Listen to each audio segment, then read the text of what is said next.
हरिद्वार में करवा चौथ को लेकर महिलाओं में उत्साह। ज्वेलरी की शॉप पर भारी संख्या में दिखी महिलाओं की भीड़।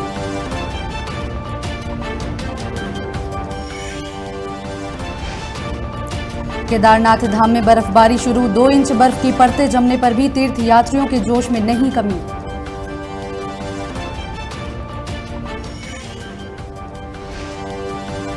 मंगलौर में उपखंड शिक्षा अधिकारियों को किया निलंबित। उच्च अधिकारियों के आदेश पर लापरवाही को लेकर की गई कार्रवाई।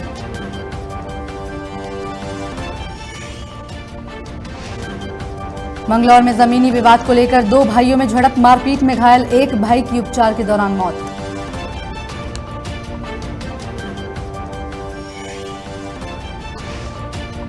रुड़की में विधायक देशराज करणवाल ने किया बवाल। कृष्णानगर में पार्क और सड़क के शिलान्यास में नहीं बुलाने पर नगर निगम पहुंचकर अधिकारियों को लगाई फटकार। नमस्कार, आप देख रहे हैं खबर उत्तराखंड और मैं हूं आपके साथ आफरीन। बुलेटिन में सबसे पहले बात करेंगे चमोली की। आपको बता दें कि चमोली में पुलिस ने नशे के खिलाफ अभियान चलाया है। अभियान के तहत कर्णप्रयाग पुलिस चौकी को बीती शाम एक बड़ी सफलता हाथ लगी है।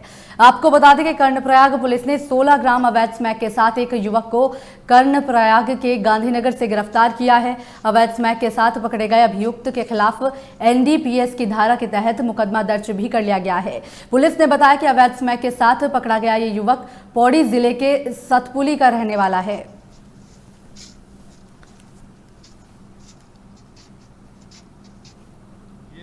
जनपद चमोली में पुलिस अधीक्षक महोदय के निर्देशन में नशे के विरुद्ध एक अभियान चलाया जा रहा है, जिसके तहत कल दिनांक 3/11/2020 को एक अभियुक्त 16.45 ग्राम स्मैक के साथ पकड़ा गया, जिसके विरुद्ध थाना कर्णप्रयाग में मुकदमा पंजीकृत किया गया है, जो 8/21 एनडीपीएस एक्ट के तहत दर्ज किया गया है, जिसमें विवेचना चल रही है। सर, कहाँ का रहने वाला ये व्यक्ति बताइए? ये जो जिसके पास से पकड़ी गई है, ये संगला कोटी पौड़ी जनपद में एक जगह है, वहाँ का रहने वाला है, लेकिन बेसिकली ये श्रीनगर में रहता है और वहीं से इसने बताया कि वहीं से मैंने खरीदी थी और बेचने के लिए इधर कर्णप्रयाग लाया था।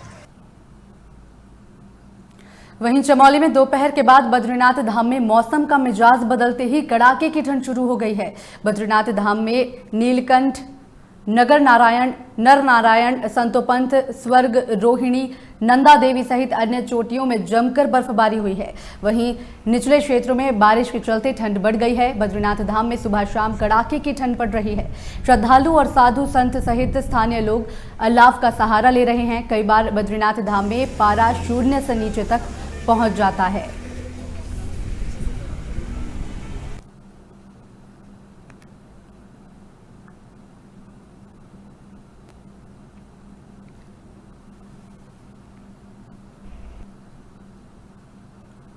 चमोली के जोशीमठ से 15 किलोमीटर दूर तपोवन में गर्म पानी आजकल पर्यटकों के लिए आकर्षण का केंद्र बन गया है।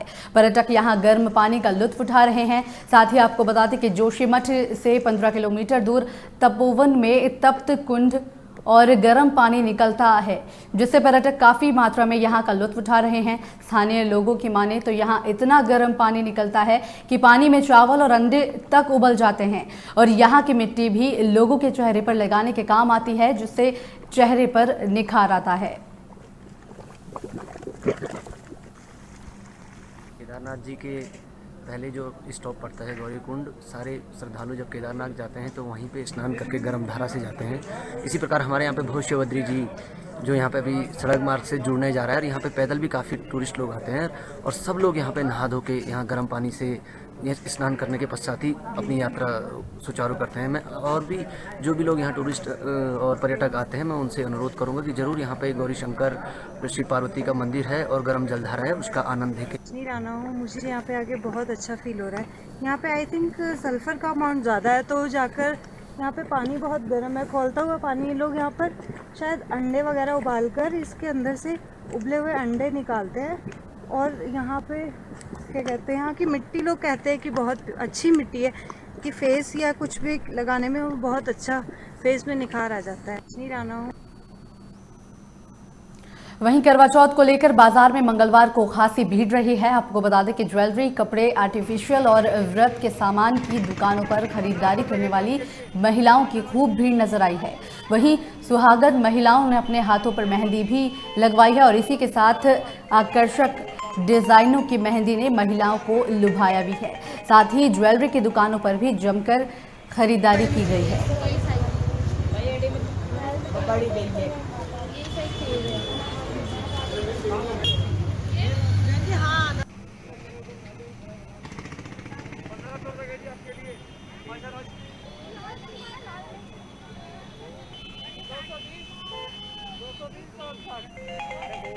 पार्वती ने जिस तरीके से अपने हस्बैंड के लिए उनकी लंबी उम्र के लिए व्रत रखा था, इसी तरीके से करते हैं।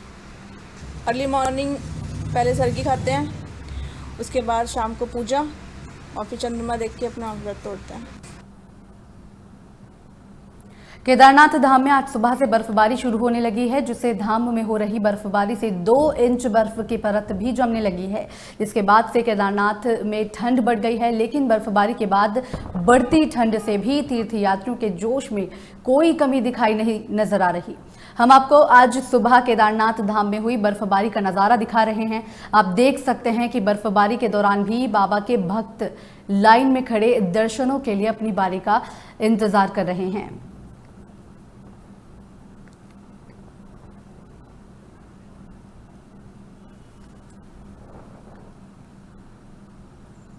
रुड़की के भगवानपुर के सिकंदरपुर भैंसवाला में साफ सफाई के विषय में ग्राम प्रधान की लापरवाही सामने आ रही है। आपको बता दें कि गांव में सड़क निर्माण और नालों के निर्माण पर ध्यान नहीं दिया जा रहा है। वहीं बरसात होने पर सड़कों पर 4 से 5 फीट पानी जमा हो जाता है, जिससे डेंगू जैसी बीमारियों वाले मच्छर पनपते हैं और ग्रामीणों को बीमारियों का अधिक खतरा बना रहता है। गांव में जो नाले पहले से बने हुए हैं, उनके इस साफ सफाई के लिए कोई भी सफाई कर्मचारी नहीं आते हैं। वहीं ग्राम प्रधान का कहना है कि गांव की साफ सफाई के लिए उन्हें सरकार के जरिए कोई सहायता नहीं मिलती है, खुद ही साफ सफाई करवाते हैं। वहीं प्रधानमंत्री आवास योजना के लिए जो घरों का नामांकन हुआ था, उनके निर्माण के लिए भी धन अब तक उपलब्ध नहीं करवाया गया है। वहीं गांव में सड़कों पर गंदगी हो रही है, जिससे साफ सफाई के विषय में अब तक किसी भी प्रकार की तैयारी नहीं की गई है।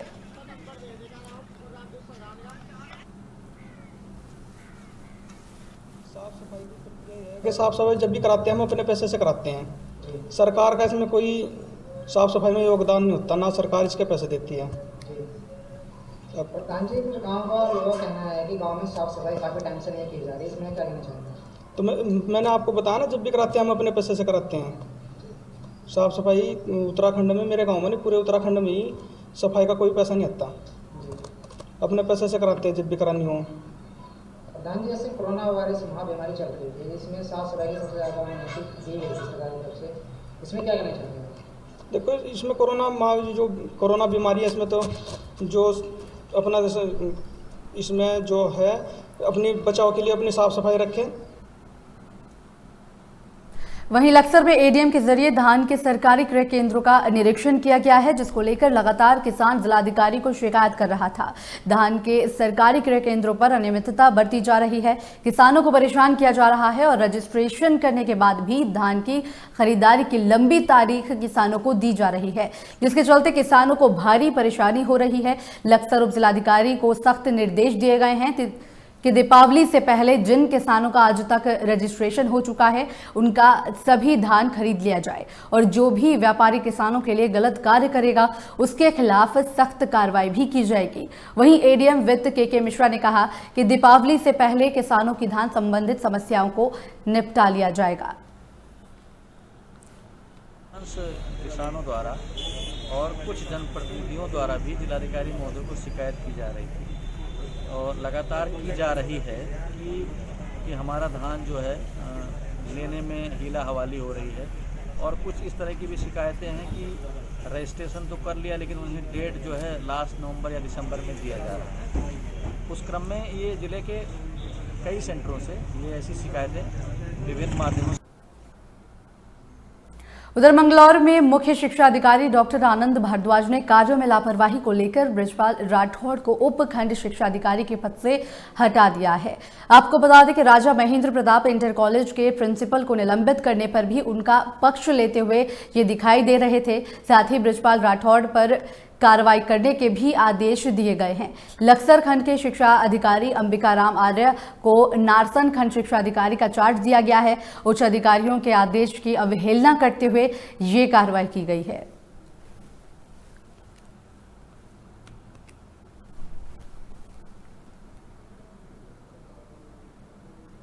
वहीं मंगलौर में कोतवाली क्षेत्र के नगला अहमद गांव में जमीनी विवाद को लेकर 2 भाई और उनके परिवार आपस में भिड़ गए। इस दौरान एक भाई गंभीर रूप से घायल हो गया, जिसके बाद उपचार के दौरान उसकी मौत हो गई।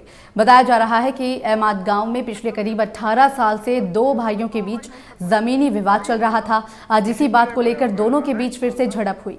इसी बीच एक पक्ष ने दूसरे पक्ष पर चाकू से हमला शुरू कर दिया, जिसके बाद घटना में 40 वर्षीय जितेंद्र गंभीर रूप से घायल हो गया।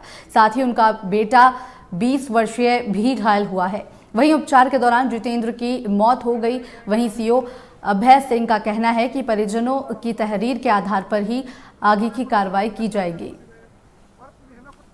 पहले चल रहा था कुछ जमीन का, पर फिर मारपीट पा गया काम। इन लोगों ने बहू यहाँ कोई था नहीं, जो लड़का जो गुजरा उसकी बहू को उन्होंने छेती पीटी और भाई दवाई भी दी घास में डालने की। खैर ये रिपोर्ट करके गांव के भी गए, वहाँ पर सब कुछ करा, पर पुलिस प्रशासन ने कोई सूद नहीं ली। अगर पुलिस प्रशासन सूद लेती तो भाई आगे ये काम नहीं चला था कि भाई झगड़ा नहीं होता। दोनों तरफ से गांव के ट्रैक्टर टोली भर कर गए। पुलिस ने इधर को आकर नहीं देखा कि क्या हो रहा क्या नहीं हो रहा। पौड़ी जिले के पोखड़ा ब्लॉक के ड्यूला गांव में चारा पत्ती लेने गई महिला पर घात लगाए भालू ने अचानक हमला कर दिया। आपको बता दें कि महिला के साथ चारा पत्ती लेने गई इस सास पर भी हमला कर दिया। साथ ही महिलाओं की आवाज सुनकर गांव वाले मौके पर पहुंचे और घायल महिला को पीएचसी पोखड़ा में भर्ती करवाया, जहां प्राथमिक उपचार के बाद घायलों को डॉक्टर ने हायर सेंटर कोटद्वार रेफर कर दिया है।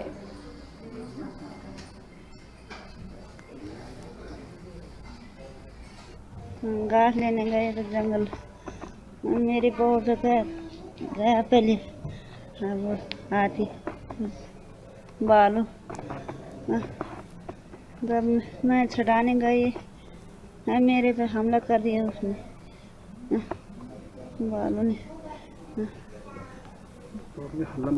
मैंने हल्ला मचाया तब मेरे पे आ गए सरोजिनी।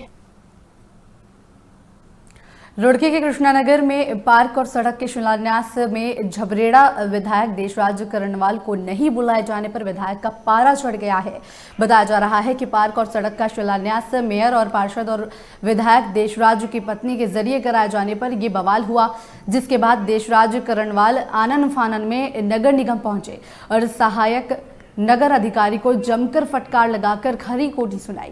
वहीं मेयर ने विधायक को नसीहत देते हुए कहा कि अधिकारियों के कार्यालय में पहुंचकर ऐसी बयानबाजी एक जनप्रतिनिधि को शोभा नहीं देती है और उन्हें संयम रखना चाहिए।